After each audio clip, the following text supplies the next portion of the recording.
नमो नमः छात्रों, नमः संस्कृताय, नमः धर्माय। जैसा कि आप सब पूर्व के वीडियो में अपने सीबीएसई के पाठ्यक्रम अकॉर्डिंग मैं आप लोगों के समक्ष अपना योजना प्रस्तुत किया था कि मैं आप लोगों को कैसे पढ़ाऊंगा और मेरे क्लास को देखने से फ़ायदे क्या आपको हैं, है ना। उस फायदे को मैं पुनः दोहराना चाहूँगा कि आप जैसे ही मेरे इस वीडियो को देखेंगे तो अपने रिजल्ट को आप सुनिश्चित करेंगे कि आपका 10th CGPA के अंतर्गत कैसे संस्कृत का भी नंबर आए। 95 तो मैं बहुत कम बोला था, 100 में 100 नंबर का गारंटी मैं लूँगा। बशर्ते समस्या ये है कि पढ़ना आपको पड़ेगा। आप मेरे वीडियो को केवल सुन भी लेंगे और उस पर केवल अपना 20 मिनट इन्वेस्ट कर देंगे तो सुनिश्चित आपका 100 में 100 आने से कोई रोक ही नहीं सकता है। जैसे आज मैं जो संधि का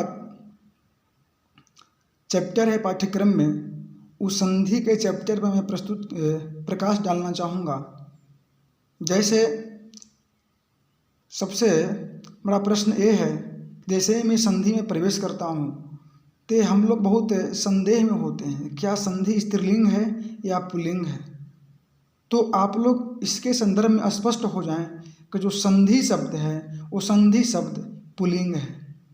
क्या है? पुल्लिंग है। और संधि शब्द का मतलब क्या होता है, उसका शब्दार्थ क्या है, क्योंकि जब उसके शब्दों के अर्थों को आप जान लेंगे तो आपको संधि पढ़ने में आसानी होगी, है ना। जैसे संधि का मूल अर्थ होता है समझौता, जो आपके जीवन में, आपके व्यवहारिक जीवन में भी ये शब्द आते हैं। अर्थात एक वर्ण दूसरे वर्ण से समझौता करता है।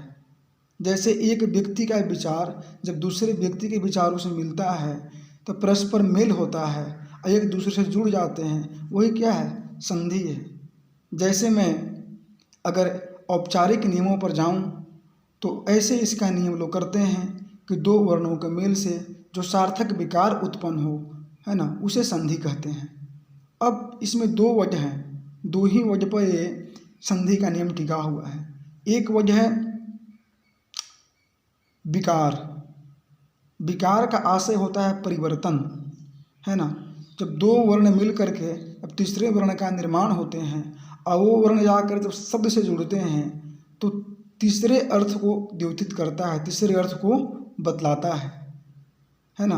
और दूसरा शब्द संधि के अंतर्गत है सार्थक, अर्थात अर्थ के सहित। नाम ऐसा हो, दो वर्ण ऐसे स्थानों पर मिले जो तीसरे अर्थ को बताए, और जिस किसी नाम से अर्थ न निकले, इसका आशय, इसका तात्पर्य यह है कि उसमें संधि नहीं होगा। बात समझे? तो मैंने कहा कि दो वर्णों के मेल से जो विकार उत्पन्न हो उसे संधि कहते हैं। जैसे मान लिया जाए अ प्लस ई बराबर ए, अ है उसके बाद ई है बराबर ए हो गया, क्योंकि नियम है। उसी प्रकार देखें तो ई प्लस अ बराबर य, उसी प्रकार देखें तो अ प्लस री बराबर अर। अब एक चीज़ पर ध्यान देना है, जब दो वर्णों का मेल होता है तो इनमें से अर्थ कैसे निकलेंगे? हाँ, निकलेंगे। इस बात को आप समझें कैसे निकलेंगे।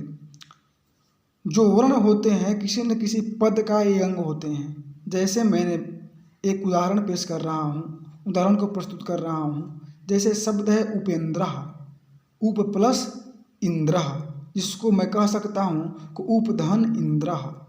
उप में प में अ है, प बोलते हैं तो उसमें अ का उच्चारण होता है। उसके बाद क्या है? इंद्र का ई है, तो प के अ और इंद्र के ई मिल करके क्या हो जाएंगे? ए हो जाएंगे।